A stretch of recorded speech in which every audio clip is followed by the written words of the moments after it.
महाराष्ट्रातील ठाणे महापालिकेतील एका वरिष्ठ अधिकाऱ्याला भ्रष्टाचार आणि हलगर्जीपणाचे गंभीर आरोप सिद्ध झाल्यामुळे निलंबित करण्यात आले। ही निलंबनाची कारवाई थेट बॉम्बे हायकोर्टाच्या आदेशानंतर करण्यात आले। या आदेशात न्यायालयाने प्रशासकीय यंत्रणेच्या भूमिकेवर गंभीर प्रश्न उपस्थित केले।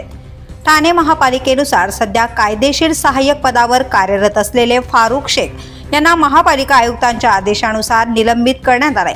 यापूर्वी ते ठाण्याच्या दिवा विभागाचे सहाय्यक आयुक्त म्हणून कार्यरत होते। हे प्रकरण समोर आलं तेव्हा दिवा विभागातील अवैध बांधकामासंदर्भात बॉम्बे हायकोर्टात याचिका दाखल करण्यात आली। याचिकेत असा आरोप करण्यात आलाय की फारुख शेख यांनी आपल्या कार्यकाळात अवैध बांधकामांविरोधात कोणतीही ठोस कारवाई केली नाही आणि मुद्दामून हे प्रकरण दुर्लक्षित केलंय। 12 जून रोजी दिलेल्या आदेशात हायकोर्टाने स्पष्ट केलंय की इतक्या मोठ्या प्रमाणावर चाललेली बांधकामं स्थानिक अधिकाऱ्यांच्या संमतीशिवाय आणि संरक्षणाशिवाय शक्यच नाहीत। हे थेट कायद्याच्या व्यवस्थेची पायमल्ली असून प्रशासनातील भ्रष्ट आचरणाचं उदाहरण आहे। त्याचबरोबर न्यायालयाने महापालिका आयुक्तांना निर्देश दिलेत की संबंधित अधिकाऱ्याची नोंद पुन्हा तपासावी आणि प्राथमिक चौकशी सुरू करावी।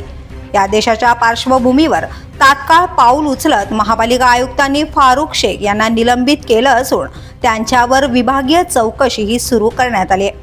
हे प्रकरण प्रशासनातील पारदर्शकता आणि जबाबदारीसाठी एक महत्त्वाची नोंद ठरत असून यामार्फत स्पष्ट संदेश दिला गेलाय की भ्रष्टाचार कोणत्याही स्तरावर सहन केला जाणार नाही।